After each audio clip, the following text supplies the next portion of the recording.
Hello and welcome back to the Go for Two podcast. I'm Liam, your host, and today we're here for another division preview. We're on to the NFC North, one of the best divisions in football. And as always, joining me is the man who's jetting off maybe two-ish, is it 2-3 weeks today, is of course Patrick, the man who's going to lift the banner in Philly in a few weeks. How you doing? Yeah, I'm very excited now. I can't wait. But I tell you, I'm going to Washington, D.C. because I've not been for quite a number of years. So I'm going to have a day out there. And I saw something earlier. They've deployed the army or something to patrol the streets instead of the local police. It looks absolutely insane. But I'm booked in now, so I'll have to deal with that when I get there. So that'll be an interesting scenario. Why have they done that? I have absolutely no idea. It's one of Trump's weird quirks, I think, like that. Because it's not a real state, is it, DC? So it's kind of, the law is different. Got its own rules, hasn't it? It's set by whoever the interim government are. I'm going to watch Maryland Big Ten football on Friday night, and it's really close to DC, so that's what I'm doing. I thought what are you going to Baltimore for again? You did say. Yeah, the Orioles versus the Dodgers. So you got 3 sporting events in 4 days, or have you chucked in another one? No, I could have tried to have done Navy football, but logistically it's just not working, which is a shame, but just the 3. I'll have to survive. I'm sure I will. Just the 3. And, maybe 5 if you include the Chiefs game 2 weeks later and then whatever else we can sneak in. Exactly. We'll see. Cool. Like I said in the intro, we're here to talk about our next division, NFC North, one of the best divisions in football. We're going to go through, as we always do, in the order they finished in, which was the Lions, Vikings, Packers, and then the Bears. Talk about key additions, coach staff changes, etc. And then one reason or reasons to believe in them, and then one reason or reasons that we don't believe in where that team is. And then hopefully come up with some division winners, and then hopefully some playoff teams. Because I think we've got a few left to go in the NFC when I looked back from our other divisions. But let's start with the Lions then. Your favourite team.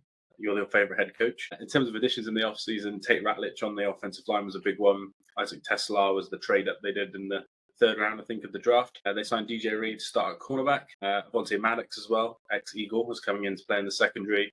And then Rocky Sin, he's quite far down the depth chart, but a player that me and you liked a couple of years ago when he played for Vegas. They've added him as well on the secondary. In terms of coaching staff changes, they lost basically everyone. They've lost their run game coordinator, obviously their offensive coordinator, their defensive coordinator, and one of their assistant head coaches. And they've replaced them with John Morton, who's the new OC. He was a quarterback coach, so obviously has a good relationship with Jared Goff. He's from the Broncos, but also has studied under the Saints and then under Dan Campbell for the Lions. And then also Kelvin Shepherd is the DC. He was on the staff before, worked closely with Aaron Glenn, also spent some time in college, and seems to be a bit of a kind of big name in the coaching circles. So he's well thought of as well. Their win total is 10.5, so not quite as big as some of the teams we spoke about in the last 2 episodes, but still big number. And their strength of schedule is 30th. So only 2 teams have got a harder strength of schedule than the Lions for the season. To be honest, all the teams in this division have got a hard schedule because they play each other. It's a very, very good division, but the Lions have got the hardest for sure. What's your thoughts just generally if we're going to reason not to believe in them and believe in them on the off season? It's been a bit of a weird one, lots of change. I feel like all the podcasts I listen to, people are either still all in or they're kind of all out. I haven't heard much in between so far for the Lions. Yeah, I think the off-season changes were coming, right? This could have been 2 years ago, couldn't it, when Johnson I can't remember what job it was now that he turned down, didn't he? Or he turned down interviewing for, but it was always coming. Yeah, that was it. Yeah, so it was always kind of coming, wasn't it? I still feel like I'm happy to call them top-tier NFC team, definitely a contender for the Super Bowl right now still. I still feel that way about Detroit, to be honest with you. I think, obviously, you're going to miss Ben Johnson, but I just think what they've got is probably enough. I'm still in on them for being a big challenger, but God, mate, this division is so good. Well, I just said off there then when I was doing my notes earlier, I was like, wow, this is a tough division. This is a tough division as well. This is going to be one of the NFC divisions that's hard for the AFC teams to get wins against as well, I think. When they play them, yes. I think it's going to be a tough one. I think, to be honest, what do you think? I think for me, it's the best division in the NFL. Yeah, you'll have no arguments from me there to be honest with you. I think they had 3 playoff teams last season, didn't they? So for me, it feels Chicago, in theory, should be better. So it's just, great division. Yeah, and we didn't do this, by the way, for the AFC North. We've both got 3 playoff spots left with the 2 NFC divisions left. So keep that in mind, because I think I would have picked an extra AFC North team if I'd have remembered. We only have 3 left in the NFC, is that right? Yeah, I think so. Yeah, we both had 2 in the West, and then we had 1 in the South. Yeah, that makes 4 left. Oh yeah, sorry, 4. Yeah, good maths. I was going to say, I'm starting to panic there. I'm not giving any spoilers away or anything, but I was thinking that maths don't add up. Oh yeah, 4. Yeah, well that might save us then, but there could be 3 in this division. We'll talk about it. In terms of the Lions, then let's go for positives first. I think there's really a couple of big negatives that's quite obvious. In terms of reasons to believe in them, for me, I think it's the infrastructure. One of the things I wrote down, they've got the head coach is still an offensive-minded head coach. I know people don't think Dan Campbell that way, but he is. They're quite confident. They promote the right guys. A couple of their other staff members have actually gone on to like the Jets and the Bucks, for example, but that's because they didn't get this job. So obviously there was a lot of competition. The fact that all these other teams have pinched some of the other staff, and the 2 guys that have stayed to be OC and DC must be the best people in Dan Campbell's mind. I kind of trust Dan Campbell. He found Ben Johnson. I think he could probably find, another good OC or DC for them. And I still think on offense there's enough talent. I think Jahmyr Gibbs take a big step up. He was incredible down the stretch last year. I remember St. Brown was really good last season, very consistent. Jameson Williams is kind of the buzz of camp. Player that I loved coming out, been a bit disappointing, but he seems to be the main man in camp for them. Sam Laporte had a bit of a down year, but still his stats are really good. I think everyone thought he didn't play well, but I think it's just injuries in the middle of the year kind of derailed him. So for me, with a couple of good players on the offensive line, plus that unit and Dan Campbell, I think the overall talent and infrastructure is there for them to still be a very good team in the NFC. Yeah, I totally agree with you. I mean, you can't really have a reason to believe about the Lions without talking about the high-powered offense, can you? I think they scored the most points in franchise history last season. You would expect that without Ben Johnson to be right up there. I like the look of Isaac Tesla as well, by the way. He's looking pretty good in camp, about what I saw.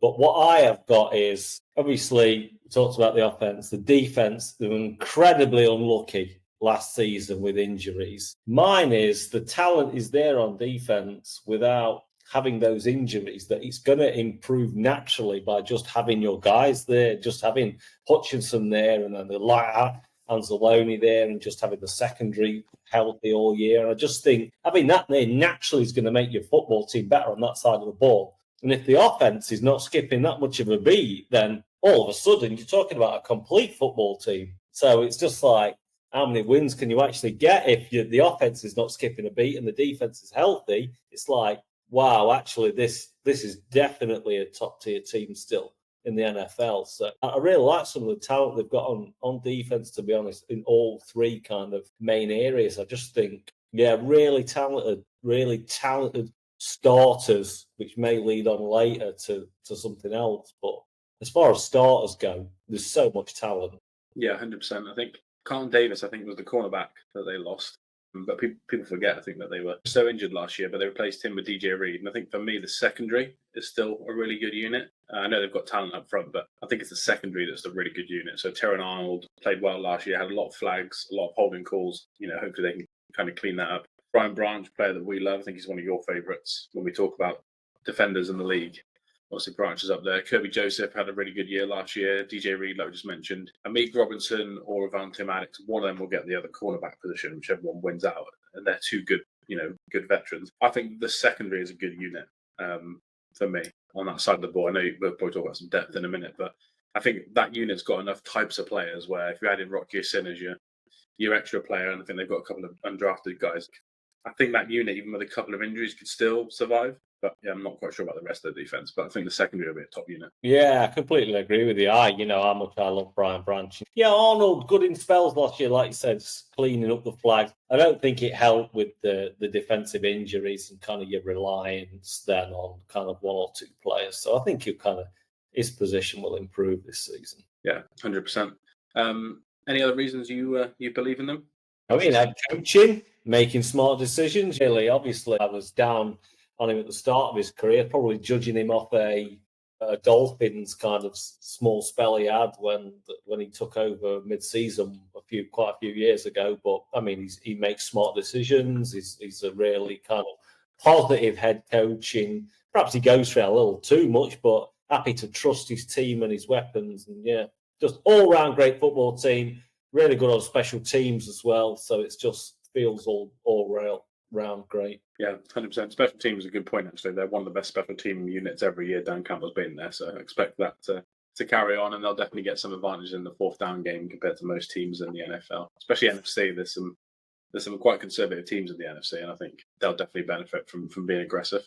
What about reason not leaving them? What are your kind of main points when you looked at this? Mine was easy. The front seven has absolutely zero depth. You get any couple of key injuries again, and you're rolling out players that you kind of an elite team is not going to win the Super Bowl with. I mean, we saw it with Washington in the playoffs last season when their depth players obviously were having to play on defense, and I mean they got torn to absolute shreds by Washington in that divisional game. I went back the other week and watched it. I couldn't believe it because if you remember, I was in Philadelphia at the time and I was fully expecting to be thinking, shall I go to Detroit next week? And I was just like, no, I won't be doing because they get absolutely pounded.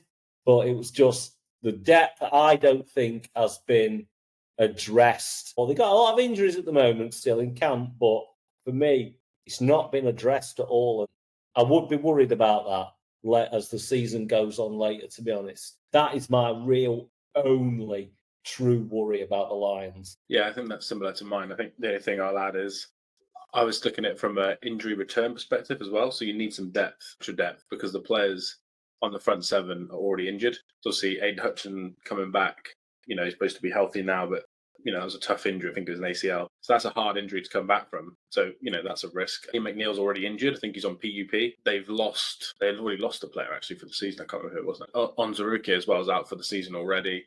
Marcus Davenport's had his injury issues. Josh Pascal is currently injured. Tyreek Williams, a player I should have mentioned, actually added him in the first round. He's another good player. They'll need him to play well on the defensive line with those injuries.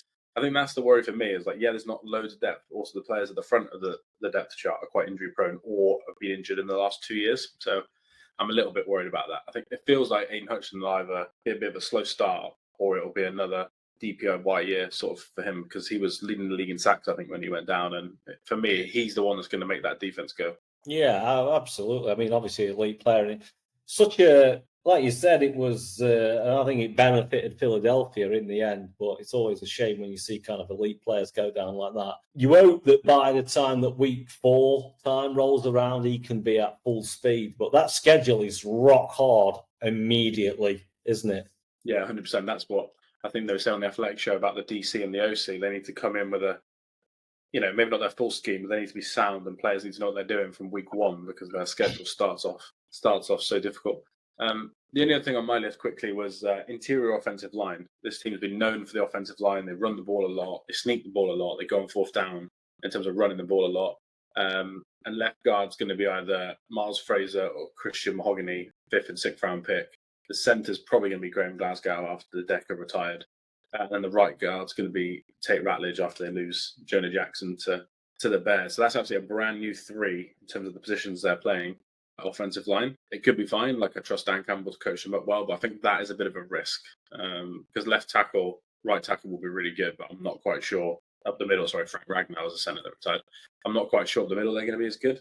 So that'll be a little bit of a concern for me. You don't want Jared Goff running for his life. That's not his go-to, is it? No, not at all. And obviously the strength of the team is the double-headed running backs. So it's just like I said, tough schedule. That has to be humming straight away, doesn't it? Yeah. It does. Cool. Let's go win total then before we move on to the next team. It was 10.5. Where are you going? I'm going under. I think this division is so hard. I think a couple of teams have improved. I think the Lions can still be an elite team, like I've said. But when you go in Packers, Bears, Ravens to start, that is so tough. You got the Chiefs a couple of weeks later, the Bengals, Tampa Bay, and it's like the Eagles. It's like, this is a tough schedule. Teams are going to lose. You might look at Philadelphia and Detroit as 10-win teams by the end of the season, but still super dangerous in January. I don't think we can judge this division on basic just who wins it in the win total. To be honest with you, I think it's who's going to be built for January as well. Going under still wouldn't frighten me, though, as a Detroit fan, just winning 10 games but getting to the playoffs. Yeah, it's a good shout. I've gone over, but I do think it's going to be close. Yeah. I think they're probably going to be a 10 or 11, 10 to 12, somewhere in there for me. There's a chance at a 9, but I think I need probably a QB injury for me. But yeah, I've gone just over. We'll talk about the other teams in a minute. I think there'll be a lot of wins in this division across the board, and I still think the Lions will do it, but I don't think they'll win 13, 14 games. I think it'll be 11-ish, 12 maybe for this season. On to the surprise package then from last season in this division, the Minnesota Vikings winning like 14 games, I think. They've had a busy offseason. So in terms of key additions, they've added Donovan Jackson from Ohio State in the draft to play guard. They've added Ryan Kelly and Will Fries on the interior in free agency as well. They've traded for Jordan Mason from the 49ers on offense. And then the biggest change is obviously they've got JJ McCarthy now as a starting quarterback. Sam Darnold goes out to Seattle. On defense, they've added Jonathan Allen and Javon Hargrave on the defensive line. And then Jeff Okudah has been added to the defense and is set to start at corner. The staff is very much the same. They've had a couple of minor tweaks, but the main play callers on all three phases are exactly the same, and the assistant head coach is also the same. So it's a very set staff for them. Their win total is 8.5 wins, and their strength of schedule is 28th in the league, as every team in this division has a difficult schedule. 8.5 wins, mate, is a bit of a drop from 14, which they had last year. Does that surprise you? Is this a little bit of disrespect maybe for Minnesota? Yeah, I mean, total disrespect, right? I'm not a betting man or anything like that, so I don't let these things annoy me, but I know it annoys a lot of people, and it feels quite disrespectful to one of the best rosters and coach teams on both sides of the ball in the NFL. It's all down to who plays quarterback, though, right? I feel like, and I'm sure everybody's the same, because obviously he didn't play his rookie season, he was on crutches, but I don't know what's going to happen. And I think that, for me, is probably the reason it's set at 8.5. Still feels a little bit disrespectful, though, to be honest with you, with the amount of talent that they've got.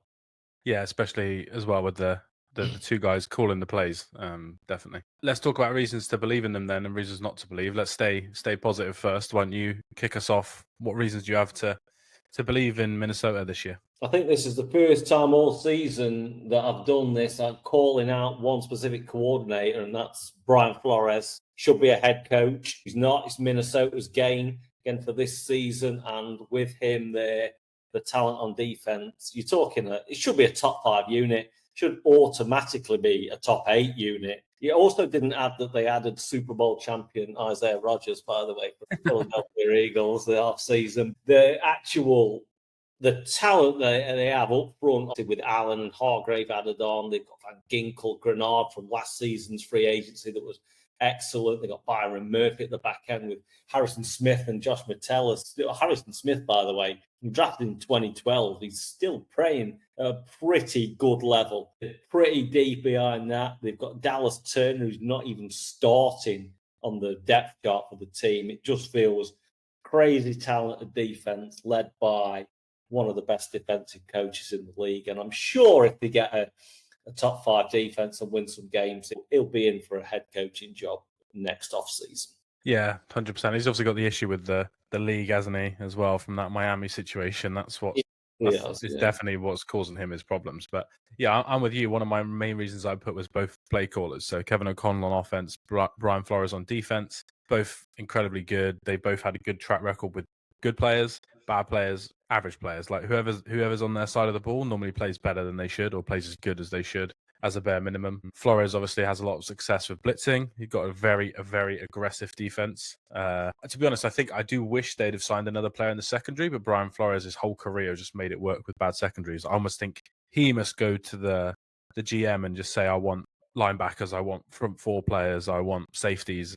I can work with whatever corners I get. But yeah, they're both incredible in terms of play callers. It might be maybe one of the best 1-2s.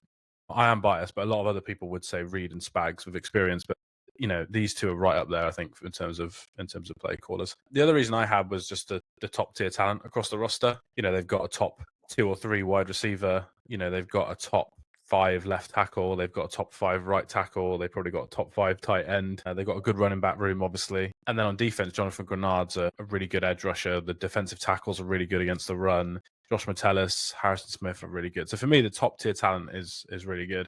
And then a player that I love coming out that I wanted to talk about was obviously Dallas Turner. Traded up for him in the first round in 2024. Didn't play as many snaps last year. Had a couple of injury woes, but nothing major. He's played a little bit more with the ones if you look at camp reports. I think we liked him coming out. It's crazy that he's a backup, but that's another player I think who maybe didn't play many snaps last year that could come into this team and make them even better, right? I think if he rushes well on the other side to Grenard and they could stop the run on first down, I think he can come in second and third down and be a really good player for them. I mean, what a depth piece, if you can call a 2024 first round a depth piece, but what a piece to have if you can kind of get him up to the level, which he should be in year 2, get him up to the level where you believe he should be after trading up for him. I just think, wow, yeah. I mean, you got kind of Van Ginkel there as well, who kind of blew expectations away. I always liked him in Miami, but last season he sounded to find another gear, what I don't think people expected that he actually had. So, I mean, Dallas Turner behind that and Grenard, it's just a great depth, great defensive coordinator. Wins you a lot of games in football, doesn't it? Just having that kind of foundation. Yeah, 100%. And also, what is it? 3 or 4 years for O'Connell, definitely. But Flores is a couple of years in as well. So all the players are just going to get more sound in terms of scheme as time goes on. So yeah, really, really good. What about reasons not to believe in them? We mentioned tough division, tough schedule. That kind of goes without saying for this team and for the other teams. But what's the other reason not to believe in them? I feel like we've got one big name at the top we need to start with. Yeah, I mean, we're dancing around the subject, to be honest there, aren't we? It's just, you put it on JJ McCarthy. One thing I had on my notes is the wide receiver availability that's behind Justin Jefferson. It's not great. Obviously, Addison is suspended.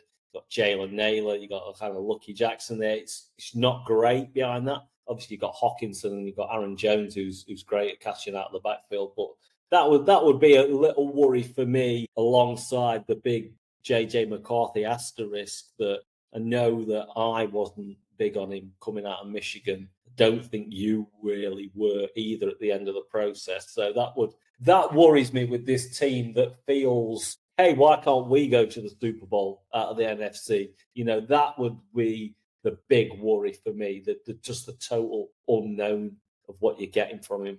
Yeah, 100%. I had that down as well. The first bit you said about in terms of depth of the weapons, they're going to need TJ Hawkinson to have a really good year. But in terms of JJ, he's a first round pick. I didn't hate him coming out like I have other prospects, but he just didn't throw it a lot. Michigan ran the ball nonstop. Most of his throws were play action. So he wasn't really asked to do a lot. It was a lot of RPOs and play actions.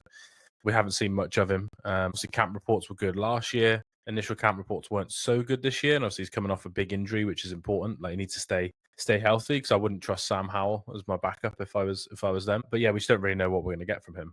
I know Darnold was a first round early pick, so in theory he's more talented. But 2 years ago, we wouldn't have said Darnold was more talented. So there's hope if you're a Minnesota fan that you've got this player coming in the first round that Kevin O'Connell really loves. He can run the offense, good personality from what you hear, good arm, not a great arm. There should be hope there that he should be good. It's just we've not seen it. And I think it's a bit of a worry for them and a bit of an unknown for us as analysts to talk about a player we just haven't seen enough of.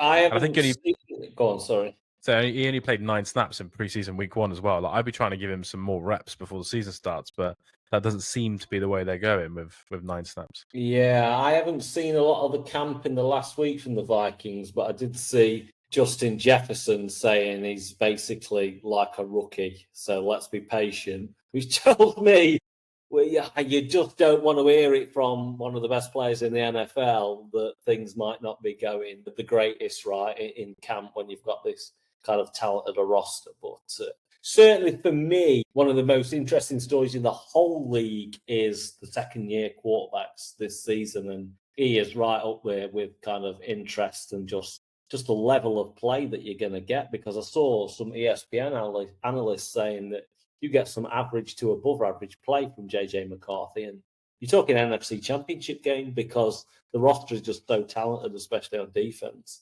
Yeah. They do love the Vikings and Kevin O'Connor though on ESPN. I won't lie.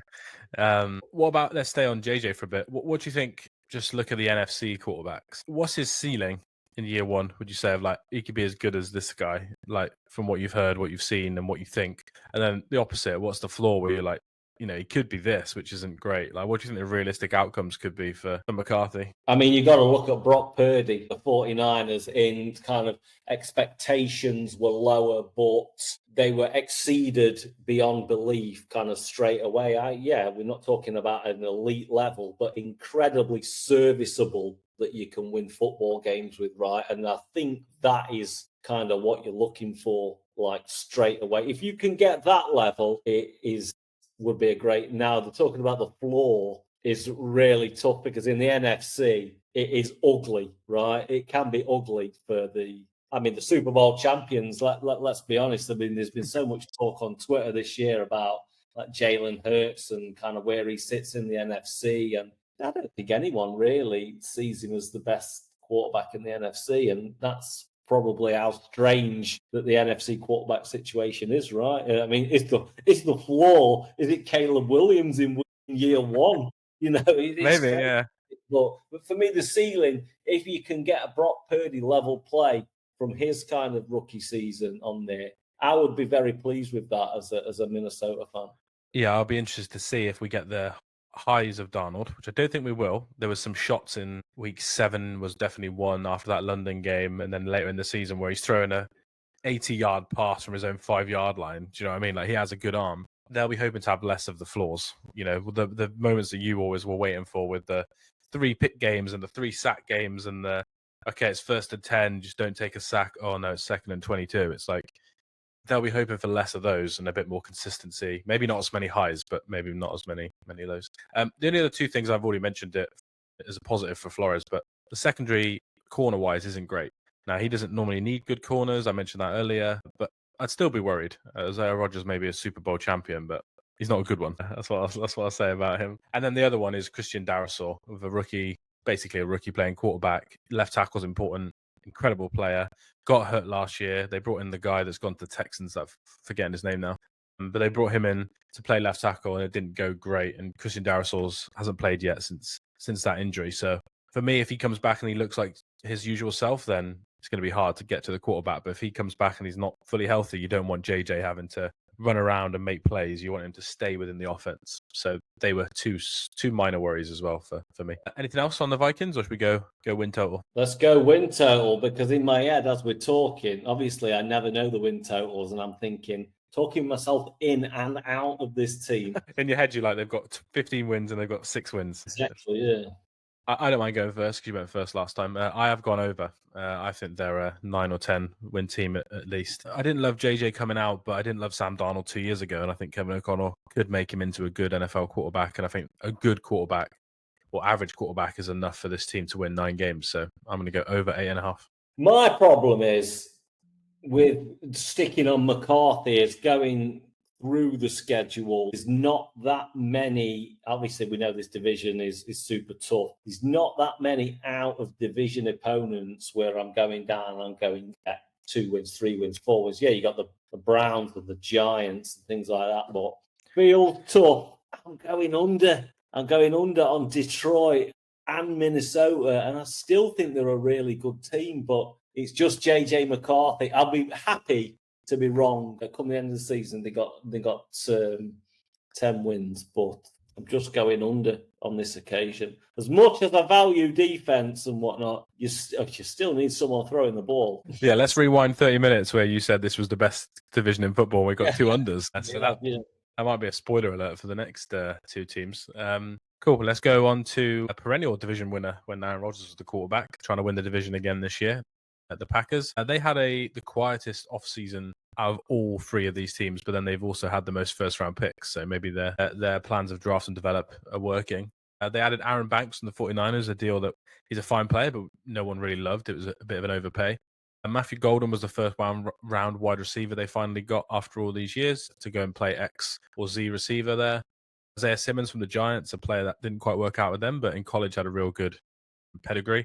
And then Nate Hobbs as well has come in to play nickel, a player they really, really need. And probably should mention that also meant Jair Alexander has left and joined the Ravens. So it's a big loss potentially for them. But he hasn't played a lot over the last 2 years. And talk from camp is it's a bit of a more settled unit with the same players playing all positions. Coaching staff-wise, it's very much the same. They have got a different run game coordinator, but the guys calling the plays are the same. Their win total is 9.5. There's more than the Vikings, and their strength of schedule is actually the easiest in this division. It's in the NFL.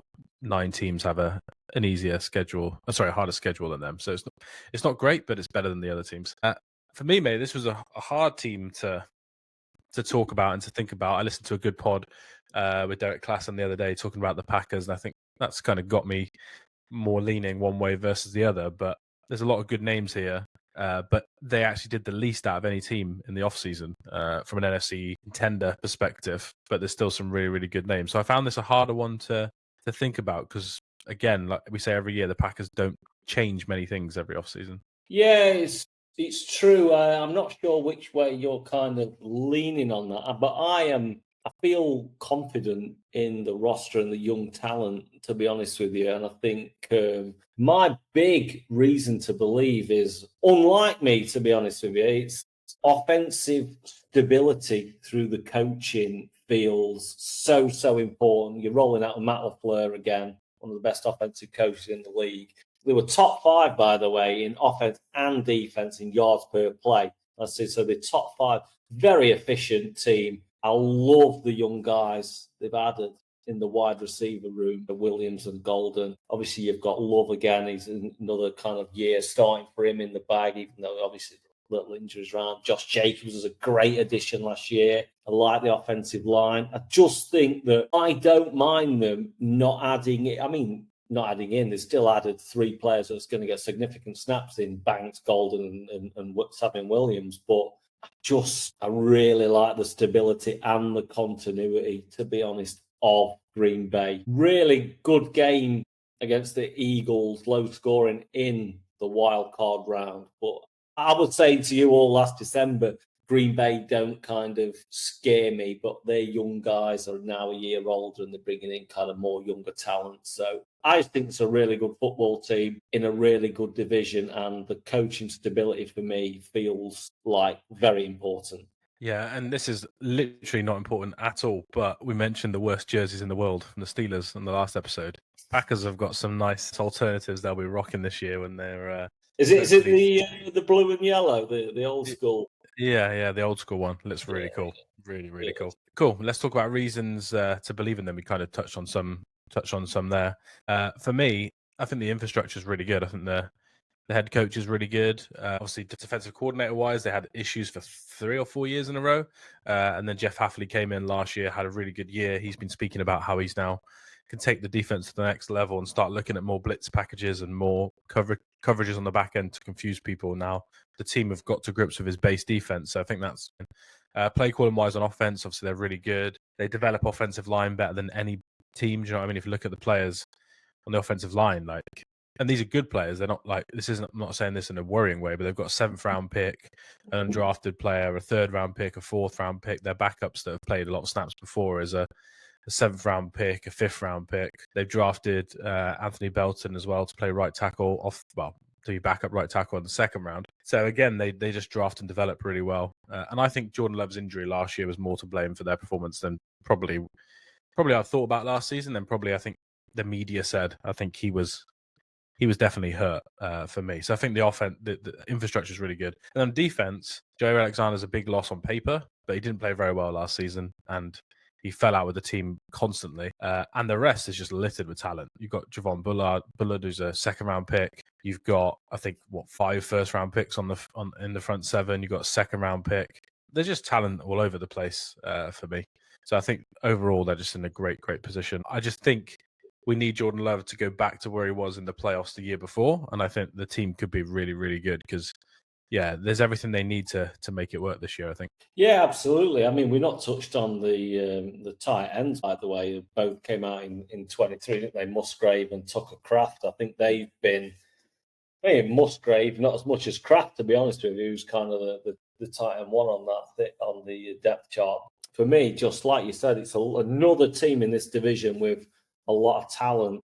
I'm really glad that they've added in the 2 young wide receivers, because I know already, we always speak about, they got a really young wide receiver called, they got Reed, Romeo Dobbs is kind of like the veteran drafted in 22 on the corpse, but it's just like they got Wicks as such, just a year advancing all the time for all those guys. So it's just McCall Hardman, by the way, is knocking around in Green Bay. I'm not sure he's going to make the roster, to be honest, but it's pretty deep at wide receiver. But yeah, it's an interesting, really talented roster. Hey, not many people can say they caught the first Super Bowl winning touchdown in Las Vegas. McCall Hardman's got that on his CV, so we'll see if he makes it. To be fair, I do wish Christian Watson was healthy. It looks like he's going to miss some time. That would be a nice addition to Golden. But all the talk in camp is that Golden looks really, really good.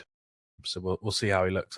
I picked him up in 2 fantasy leagues, so I'm slightly hopeful that he's going to be good. Let's talk about reasons not to believe in them then. For me, I would just say depth isn't great. Obviously, everyone knows they are a fan-owned team. They do not spend a lot of money. I think this was the year, if you look at free agency as well, there's a lot of players left because teams didn't have a lot of money. This was the year I think they should have, say this every year, but this was the year they should have added a bit more. They always tend to sign 1 or 2, which was the Aaron Banks deal. The year before it was Xavier McKinney, that we love that signing. I think they just needed 1 or 2 more. Backup running back would have been good. Another corner could have been good. Another defensive tackle, like as backup, because I think the initial starting team is very good. So for me, I just think they're always their own worst enemy in terms of spending money. They just don't do that. So I think the depth is a little bit of a concern for me. And then, yeah, just making sure that Jordan Love stays healthy. But they're really the main 2 things. I don't think there's loads of other issues with this team for me. It is. I've got Jordan Love's health. He's got a finger issue currently at the moment. He had a few issues last season, and he's stemming from right away in Brazil against the Eagles, to be honest. You go by your quarterback goes, especially in this division, and if that's... I mean, do you know what? Malik Willis, by the way, one of the best backups in the NFL now, he came in and actually they won the games where he started, didn't he? So it's just like you have that, but it's not a Jordan Love level, and you don't want to be rolling out Malik Willis in January. So I'd love to see Love be healthier this season. The finger issue is kind of a red flag, to be honest with you. It is slightly worrying. Yeah, he's not been able to stay healthy at all since he's been in the league. So it is since he's played anyway, but it is a bit of a worry, yeah, because he's a big thrower. He's a big, aggressive thrower of the ball. They're not going to... Last year, they turned it up and they ran it like nearly 50-50 because he just wasn't healthy. And if they have to do that again, they're just going to be too easy to play, I think, a little bit. The only thing in mind, though, which isn't related to the roster, was they were awful last year in division. They could beat all the other teams, but every game they lost was basically in the division. They have to just split some of these divisional games. They have to split with the Lions, beat the Vikings, beat the Bears. Like, this is the year where, for me, those close games in division, which comes down to minor moments from the quarterback and the head coach being a bit more aggressive, I think is the important part. Because they just couldn't win any division games. And I don't think you're going to win this division this year unless you beat the Lions and the Vikings a couple of times for me. Yeah, I totally agree. And what you've just said there is so important, is actually coaching aggressiveness, right? You've got to be more aggressive, especially in this division, because I still think the conference overall is there to be taken. I think it's easier to say that than the AFC, where you've got Buffalo, Kansas City, Cincinnati, Baltimore to get by. Here, still think in the NFC, we'll discuss Philadelphia probably next week, but I just think that the whole conference is still there to be taken, but you have to have an aggressive nature about it, which is why Love is so important, right? To be able to, one of the only real NFC quarterbacks that can confidently push the ball down the field that you trust as well. So it's right there for Green Bay. Like you said, split some of the division games. You remember in our AFC North when I said Buffalo and Baltimore was terrible scheduling? You've got the Packers and Detroit in Lambeau Field in week 1. That is enough, right? That should be Sunday night football, and that for me is enough. You've got Dallas at Philadelphia the first night. This for me should be the premium game week 1. I think we've worked out your issue is that you're not going to be able to watch these games because you're going to be at a baseball game. That's my prediction. Is that the No? I've got the Sunday totally free to watch this, but just the scheduling. You know what I'm like. It's just You don't want good games early, is your problem, basically. Yeah, my AFC games out of division early. Just it's not for me. Let's play them later in the season. Cool. Let's go to win total then. 9.5. Kick us off. I think I know where you're going. I'm going over. I believe in the Green Bay Packers. Love the head coach. Let's hope that Jordan Love is healthy. He's one of the best in the NFC when he's fully healthy. And they were great, by the way, in the 2023 playoffs, weren't they? Where they really pushed San Francisco in that game. Let's hope we can kind of get that as a return for Green Bay. Yeah, they were one drive away, basically. One drive. Yeah, I'm the same as you. I've gone over on them, which means I've gone 3 overs in this division. You've gone 2 unders and an over. I think they're going to be a really good team. Like I said, I just wish they had that bit more depth, but if they get lucky with health, I think the offense is going to be great, and I think the defense is going to be very, very good. And special teams is normally quite good for the Packers as well. They normally coach it up, and have they got the ex-Raiders guy still? Yeah, Rich Bisaccia as the special teams coach. So yeah, for me, I think they're ready to go, and they could be a really good team. So I'm excited for the Packers this year. Cool. Last but not least, then we're on to the Bears, and another crazy offseason for Chicago. In terms of additions, they also have changed their whole interior offensive line. They signed Jonah Jackson from the Lions via trade. They signed Drew Dolman from the Falcons in free agency, which was a big deal. And they traded for Joe Tooney to play left guard from my Chiefs. They also added Colson Loveland in the draft on offense, who's a really, really good player that I absolutely loved. And then Luther Burden as well fell a little bit in the draft. They've added him. He's another weapon for them on offense, replacing Keenan Allen. On defense, they probably could have done a bit more on the line, but they did add Odeyingbo and Grady Jarrett, 2 veteran players. They drafted Shamar Turner on defense in the 2nd round. He'll hope to get some snaps for them. And then they had some late round draft picks as well on depth pieces across the board, really. So yeah, didn't quite spend as much as everyone thought they probably would on defense. They spent some money on re-signing guys like Jalen Johnson and Jaquan Brisker. So that was their main moves.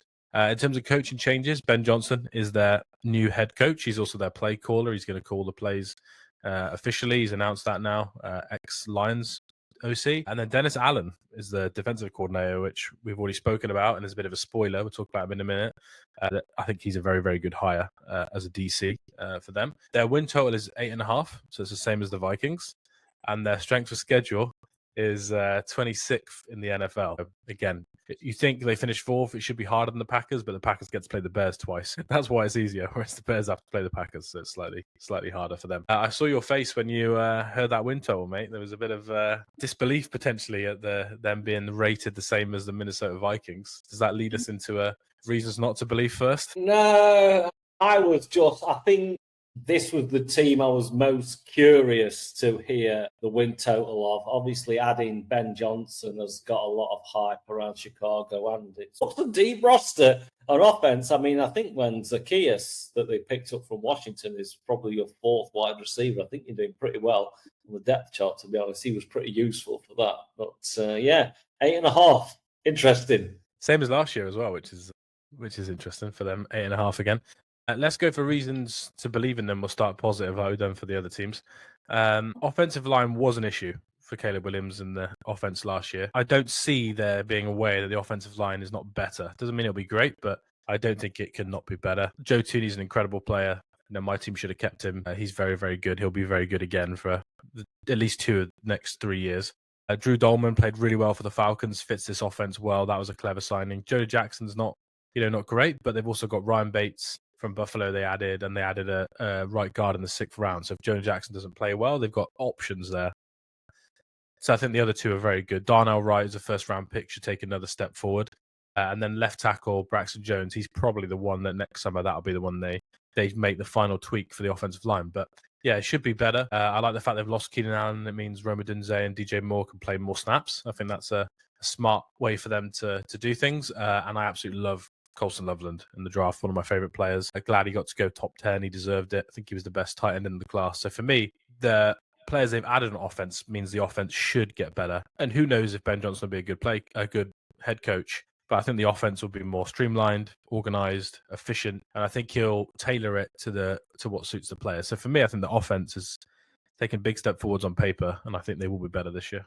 Yeah, you'd imagine with Ben Johnson that the run game should be better as well. They added, obviously, Carl McGonigal in the late round, didn't they? But it's the most plug-and-play interior offensive line signings perhaps there's ever been in the NFL. It's just like we need to be better immediately. So this is what we're going to do, right? Obviously, the jewel in that is Joe Tooney. He was incredible for the Chiefs for those years. But just the rest of the guys, like Dolman and Jackson, just plug and play right, and we just want to be better right away. I can see that. And the tackles, Darnell Wright has not been great, has he, in the NFL? And like you said, they're going to fix the left tackle, you would presume, next off season. So reasons to believe is kind of following on what you said. The wide receiver depth, just looking at it, is exceptional, to be honest. Like, if you're expecting Rome Odunze, that is to take a step up to where we think he's going to be. I think the reason to believe, like you just said, was getting rid of Keenan Allen. Number one, sometimes I have my irrational feelings as he did not look right in that jersey. It was number one. And it just couldn't get in any kind of separation at all. And it just didn't work at all.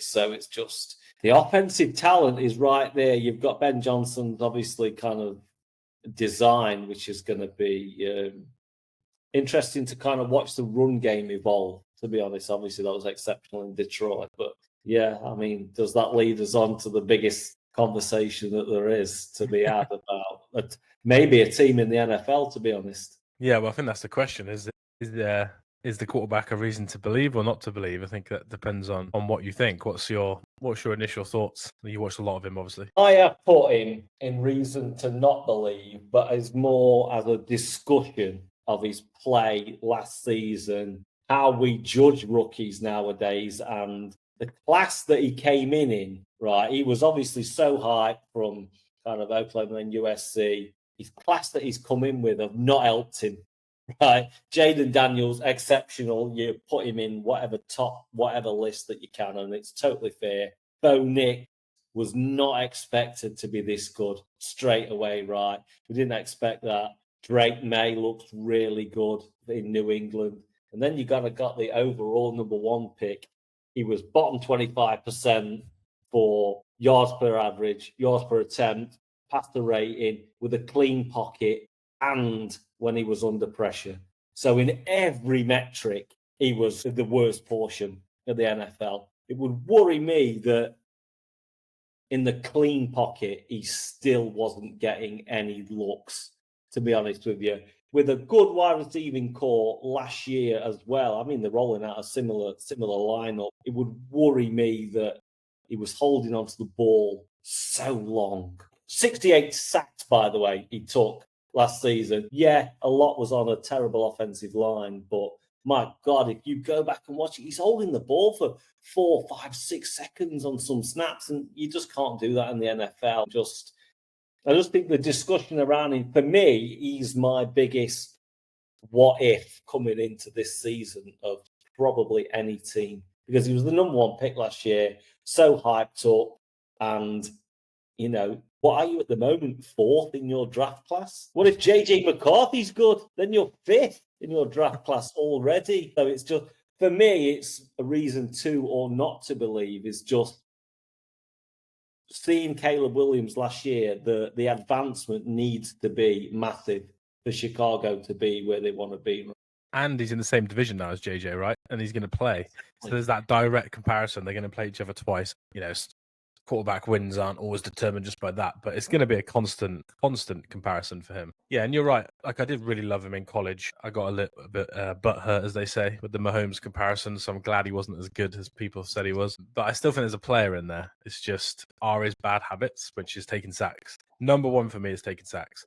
Can he get out of that enough to become a productive player? Because what you can't do is scramble around, have an incredible play for 30 yards, next play, sack 20, second and 20, and now the offense is back behind the sticks. You can't continually do that. So for me, I think it's fixing that problem. I'm quite confident he'll be played better.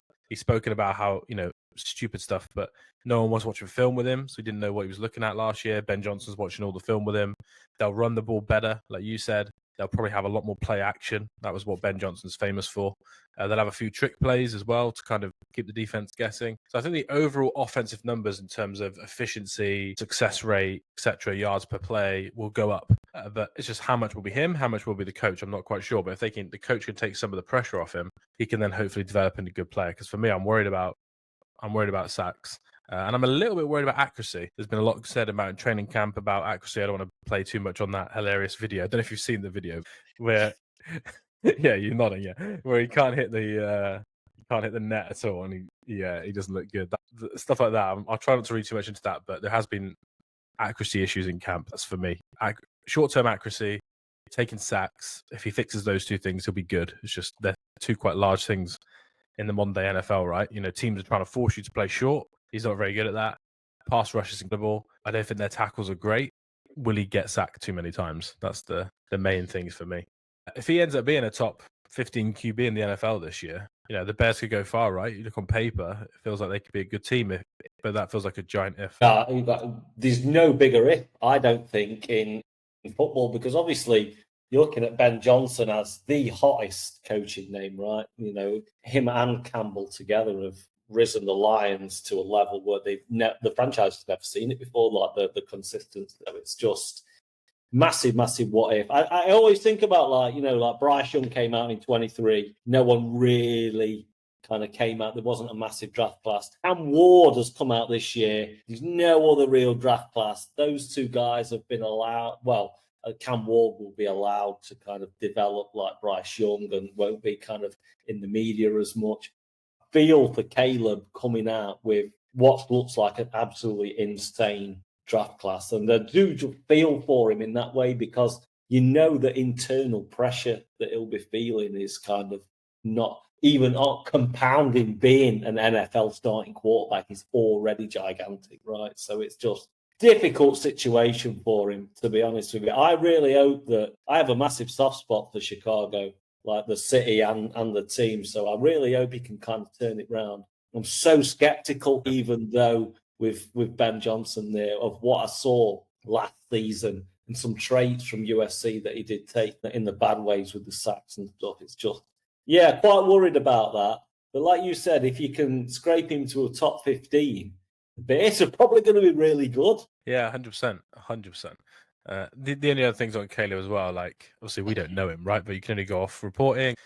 There's a lot of cool, like good reporters that are accurate nowadays that we can go off, and he and his family seem like they do put a lot of pressure on him as well, right? So it's not just us saying like, oh yeah, he's going to feel the pressure. It's like, well, no, he puts a lot of pressure on himself. That's why that clip of him in training camp smashing his helmet on the floor, and he is an emotional player, right? That's fine, but it just means when things don't go well, it can affect him. So we'll see how that pans out. And then going back to Cam Ward actually plays a little bit like Caleb Williams. He's a scrambler. He's a big arm. He took too many sacks, but he avoids pressure just by rushing away from guys. And he was the first overall pick. That's another player that he's going to be directly compared to if Cam Ward comes out of the traps and plays really well. So I think they're important. And again, everyone's waiting for Ben Johnson to be head coach for 3 years now. If the offense isn't good, no one's going to be blaming Ben Johnson. It'll be Caleb that gets all the blame, and it'll be say, well, Ben will get his quarterback next year, and we'll go from there. So yeah, it's a hell of a lot of pressure. And it's interesting as well, because I feel like in the AFC, it wouldn't matter as much, but in the NFC, if he becomes really good, it could be a huge story. Aside from Caleb, then, what other reasons are there not to believe before we pick the win total? I've obviously mentioned the tackle position being a bit of a worry. And for me, it's the defensive line. They had the money and the ability to do more on that this year. They didn't really do it. I think the Grady Jarrett contract's pretty bad at his age. And I think I would have just preferred getting one pass rusher in who's really good instead of getting the two guys they got in. So for me, could have done a little bit more on that front and then tackles, but the rest seems pretty set. Yeah, I would agree with you there. I think the depth overall, when you look at the roster, he's actually okay on defense. It's maybe the top level stuff is worst in the division, which would that's what's going to compound from the offense, right? So if you've got the worst kind of starters in the division, but okay depth, it could really affect where you end up. But just for me, I love the pass rusher, like you said, but really like Montez Sweat. Really works out coming in from Washington, but would have loved another one on the other side. They missed out. They should have done the Josh Sweat. They should have done the Sweat squared. That's what they could have done. Apparently they like Milton Williams, but couldn't afford him. Yeah. Cool. Win total then, 8.5. I think it's me to go first. I can't go over on 4 teams in one division. That's unheard of. So I've gone under on the Chicago Bears, and yeah, feels like every year we've done this pod, it's been a disappointing season for them, but I'm going to go under. I don't think they're going to be 3-4 wins, but I think they'll be 5, 6, or 7. So I'm going to go for under. Yeah, I'm going under as well. 2 division games to start. I think we're going to find out about Chicago very quickly. They're Monday Night Football, Minnesota to end the season, at Detroit, home to Dallas. We're going to know where this team is headed after 3 weeks, right? So it's just, I'm going under. I've got all the hope in the world for Chicago, but it's just I can't see it this year. You can't say it on the pod because I'll clip you if they win 4 games. That's the issue. You've got 3 unders for the best division in football, by the way, which is it's a tough division. It is a tough division. Cool. Let's talk about who's going to win it then, and then how many playoff teams we're both going to have in this division. We actually went from 4th to 1st last time, so let's start at the top this time and go for division win. I don't mind going first. I've gone for a surprise, or potential surprise. I've gone for the Green Bay Packers to come in and win this division, a change at the top, with the Lions losing both their coordinators, some injuries on the offensive and defensive line, and then for me, I think Jordan Love this is his year. Anyone listen to my pod with Lee? I put him as the you probably haven't listened to this, but I put him as the 7th best quarterback in the NFL. So no pressure.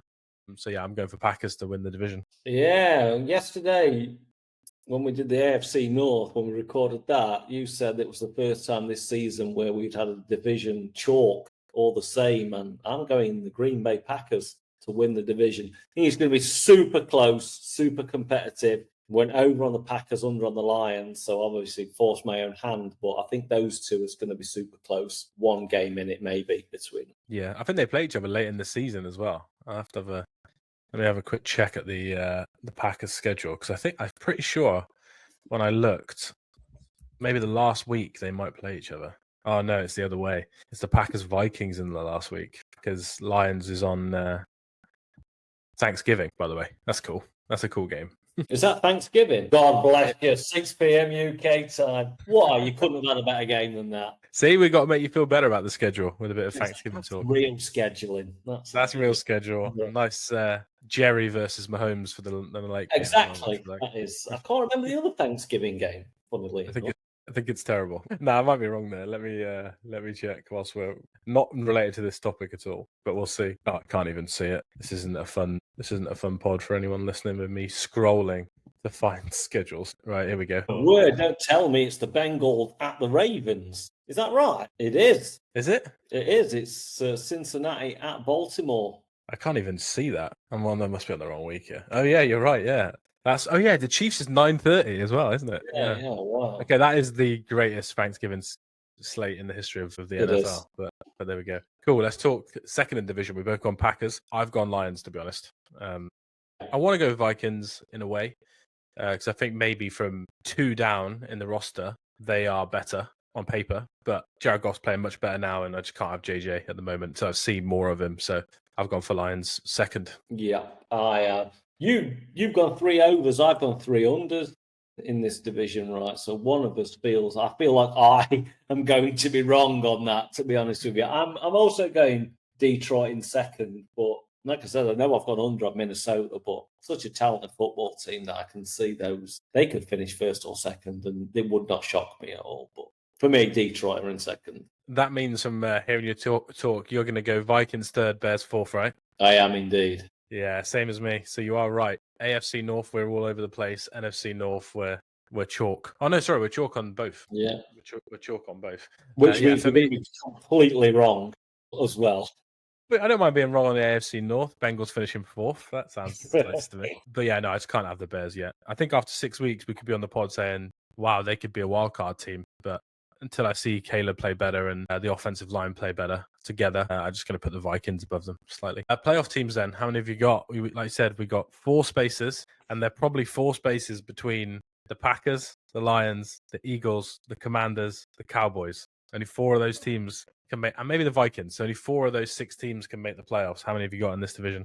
Yeah, 3 last year. The thing is, because I've gone under on Minnesota, I have to, and I don't want to spoil future episodes, but I'll have to go for 2 with Minnesota missing out. But I think there's a team in the NFC East that's going to miss the playoffs this season, and I'm going to be very happy about it. The same team you're thinking about, I'm thinking about putting in the playoffs. So that's next week's episodes. Is going to be interesting. I've gone for 2 playoff teams as well. I'm going for the Packers and Lions to make the playoffs. I think that seems to be the way. Like you said, 3 teams wouldn't shock me though, but I'm going to go for 2 teams, and then next week we'll see which East team we both We've got to leave one out each on the East. I should just at least leave the Eagles off for a laugh. Just vendetta. The secondary is not looking great in training camp news, but Eagles will find a trade. Cool. So that's our order for the division. Packers first, Lions second, Vikings third, and Bears fourth. We've both gone for 2 playoff teams each. I've gone for 3 overs in the division for Lions, Vikings, and Packers, and a Bears under. Patrick's gone for 3 unders. He's gone for Lions, Vikings, and Bears under with a Packers over. So yeah, Packers, by the way, might be the team of the pod. There's always a team of the pod that we're higher on than everyone, and we both seem to be higher on the Packers. So we'll see. But that is it for this week's episode. Thanks everyone for listening. We're moving on to the last 2 divisions next week, which will be the East. We'll start with the AFC East, where we get to talk about Drake May, the future of football. And then we'll go and finish on the NFC East, where we get to talk about Jalen Hurts, the most overrated quarterback in the NFL. Thanks everyone for listening. Remember to go follow us at Go42Pod. Follow Patrick as well at Mugs NFL to get all your NFL gear. What's the deadline for week 1? In fact, you're flying to America. What day? Where are people needing to get their orders in by? Yeah, I'm going on the 3rd, so probably the Friday, end of August, I would say, is give me some time to pack my case at least. Well, all you can do is pack it with mugs, sell on the street. That's all there is. Yeah, exactly. Cool. All right, well, you heard it here. Get all your orders in by the end of August. But yeah, we'll be back next time to talk the East. So thanks for listening. I'll speak to you soon, everyone.